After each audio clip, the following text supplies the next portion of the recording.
last speaker is the hard one. In Turkish, we have an idiom. The last one is that. In German, they say, "Ende gut, alles gut." Today you will see which is right, which is correct for me. 3 years ago, I was in Ukraine as a tourist in Odessa. I took the first picture in your Central Park. It is a male organ of a flower. It is a surprise today for me to speak about a male disease, prostate cancer. And this is another picture from Turkey. It is a roster disease of the man. And I was the only man at toilet during cover break. My age is over 50, and my age for prostate enlightenment is coming. Actually, I don't like to speak about prostate cancer, but somebody must do.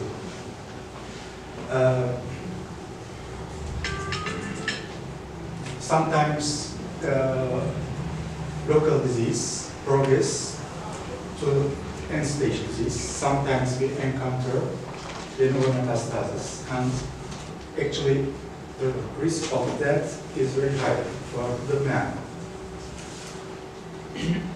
And here again an idiom in Turkish: the women get sick, the men die.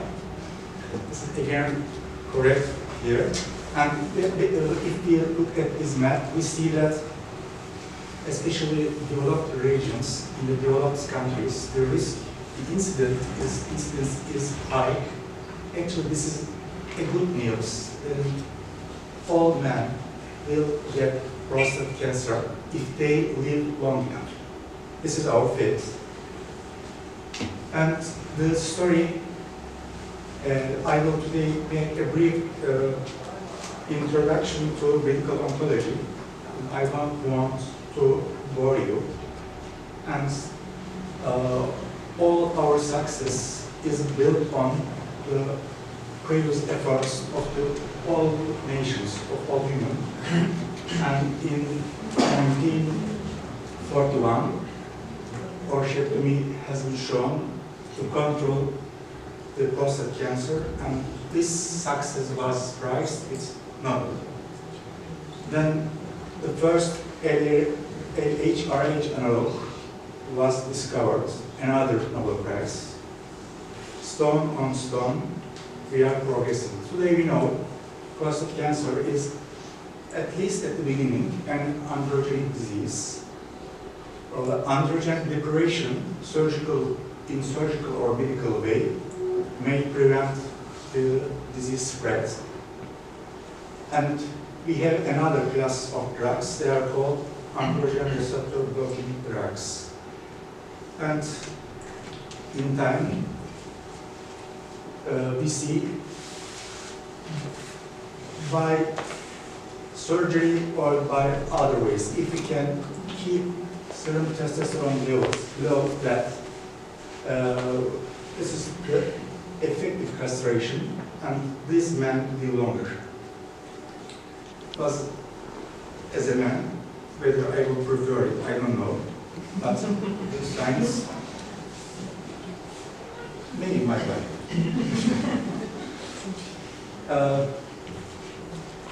Surgical or medical castration actually are the same in effectivity regarding overall survival and treatment progression-free survival. They are equivalent, but surgical way is cheaper. You see, the first one, the surgical way, is irreversible. The testosterone nether is achieved rapidly, and in emergency cases it can be used very often. But because it is a danger for the men to be being a man, it is preferred. And actually, as a medical oncologist, I don't have a difficulty by talking and by recommending surgery to men. They accept them. GnRH antagonists and agonists. Antagonists work more quickly, and they have no flare reaction, and PSA failure is less often, but they have a high incidence of local injection reaction. The cardiovascular complications are similar. The antagonists are used monthly, agonists may be used every 3 months or every 6 months, regarding conform. Sometimes we use combined anti-androgen blockage. After surgical castration or after medical castration, if we cannot achieve low testosterone levels, we may add anti-androgen. And we use it at the beginning of the hormonal blockage to decrease the flare reaction. Anti-androgens, like diphenylamines, are competitive inhibitors of peripheral androgen receptors. They are not suitable as monotherapy.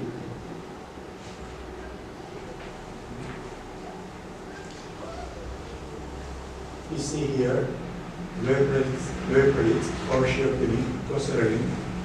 They are all beneficial in decreasing the death rate and increasing survival.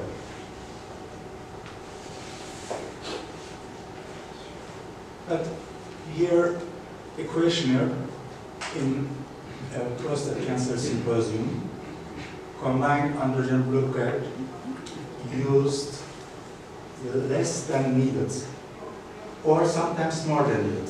This is, prostate cancer is a disease with many problems, either under treatment or over treatment. Both are dangerous. I will talk about it later. Prolonged androgen deprivation has many side effects, and sometimes we have problems with compliance.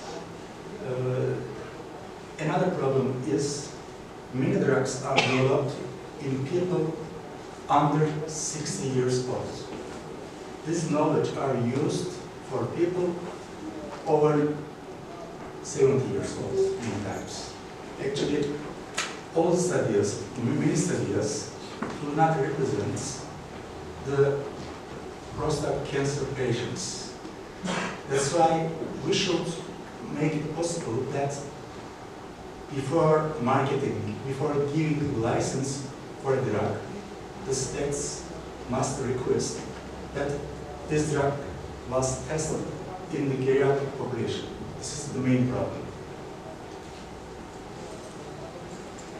And I use, actually, since years, intermittent androgen deprivation therapy, and many studies are showing now that they have the same efficacy. When I encounter main problems in quality of life, then I stop, then I start again, and this is right. Yes.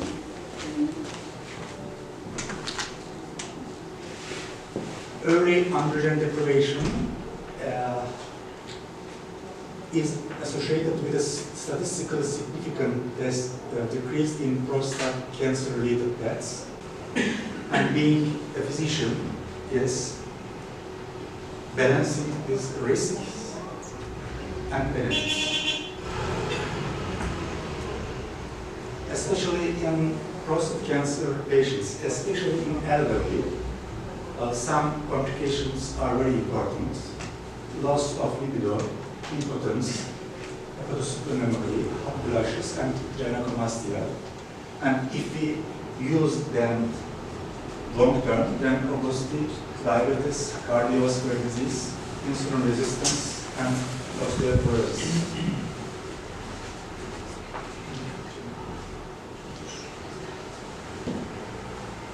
We use these hormonal treatments in tumor marker relapses. And if we do that in right times, they are beneficial, but again the problem of pediatric population, the problem of side effects must be in our topic, in our consideration every time. When resistance develops, then we have another drugs. Either we can use more effective blocking of androgen biosynthesis, it is abiraterone acetate, or more effective androgen receptor blocking, this is enzalutamide. Or actually, as a medical oncologist, I don't like to use chemotherapy very often, but sometimes we must use docetaxel or cabazitaxel. They are microtubule blockers. And for bone-only disease, for palliating the pain, we use radium or immunotherapy. Actually, our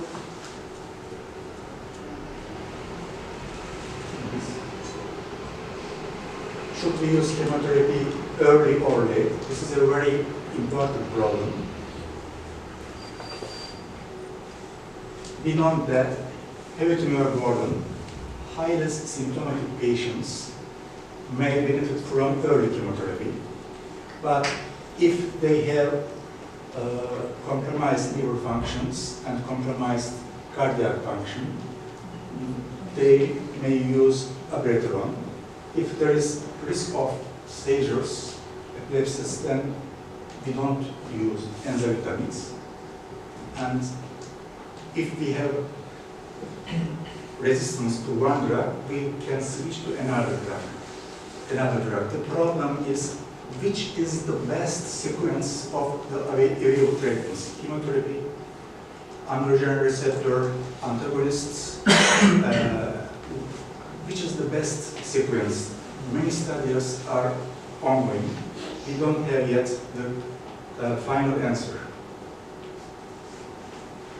From torsiotomy to LRH agonists, glutamides, then chemotherapy, and with these efforts, overall survival increased from 6 months to 2 years. This is a story of success, actually. And again, this progress is ongoing. Then we have cabazitaxel in 2010, abiraterone, enzalutamide. And this is a very interesting manuscript. 6 cycles of docetaxel at the beginning for metastatic prostate cancer resulted in significantly longer overall survival. But this is not yet in the NCCN guidelines, because this is only one study showing the effect of first-time chemotherapy. As a medical oncologist, I don't prefer it yet. I will wait for more studies before recommending that to my patients. But this is the news. And another interesting topic as medical oncologist is the benefit of using docetaxel as adjuvant. This is interesting again. You will see whether we will apply it in the future, but this is not category 1 recommendation. It is category 2B. This area is the area of immunotherapy. As a medical oncologist, I am happy to have the opportunity to see today. At the beginning of my career, many patients died of metastatic cancer, but now I see that sometimes we can achieve very long remission in metastatic cancer, especially in PD-L1 positive solid cancer. And FDA has approved the use of many immunotherapies in PD-L1 positive cancer, in all cancers. And sometimes we have very long, like complete cure, very long remissions. And actually, the melanoma is the first cancer showing the effect of immunotherapy. But prostate is another cancer. In 2010, a vaccine, an orthodox vaccine, was developed, but it is not used widely because it is costly, and to reach this treatment is not so easy. First, at day 1, the T cells of the patients are collected. Then they are in in laboratory. They are mixed, the T cells harvested from the patients are mixed with the PSA antigens. Then they are reinfused. And this is, in some patients, it is very efficient. But this procedure is very long, costly, and it is not available everywhere. In 2018, Toshiko Honjo and James Ellison won the Nobel Prize after their discovery of immune checkpoint inhibitors. And it is a very touching story. This James Ellison has many cancers. His mother died of lymphoma when he was 11. His brother died of prostate cancer. He was diagnosed with prostate cancer at age and melanoma later. He worked for many years, to solve his own problem for not dying of the cancer. And I like him because he's a musician too. I like playing guitar. That's why you see his harmonica. When he was young, he established an orchestra with the name Checkpoint, Group Checkpoint. It was his dream. One day I will design a drug aiming at these checkpoints, and they did it. They did it. And this, after atomic bomb in Japan, this Toshiko Honjo has many of his friends and relatives died of this bomb-related effects of cancers. These two men are rewarded with Nobel Prize. And today we know on our T cells, there are some receptors. They are like brakes. And with these brakes, our own T cells don't attack tumor cells. When we block them, it is a disinhibition, like loosening a brake. Then the T cells recognize the tumor antigens. And this immune checkpoints inhibitors are very exciting, and they are very effective. And in this impact study, this is made for autologous vaccine. It is effective, but again, not so very important regarding oral survival. But when you use immune checkpoint inhibitors, PD-L1 blockers, then we see that not every patient benefit from that. Now we must use which subpopulation will benefit from it, and we see that prostate cancer patients with MSI incidence may have complete or very good partial responses to immunotherapy. But the problem is the incidence is 2%. It is very low, but the lives of our patients are very valuable for us. That's why it is something better than none. And another interesting study is we can target this immune checkpoints with nuclear medicine techniques. This is one study, and with my colleague and my director, Dr. Nesson, we think to make something like that in our country.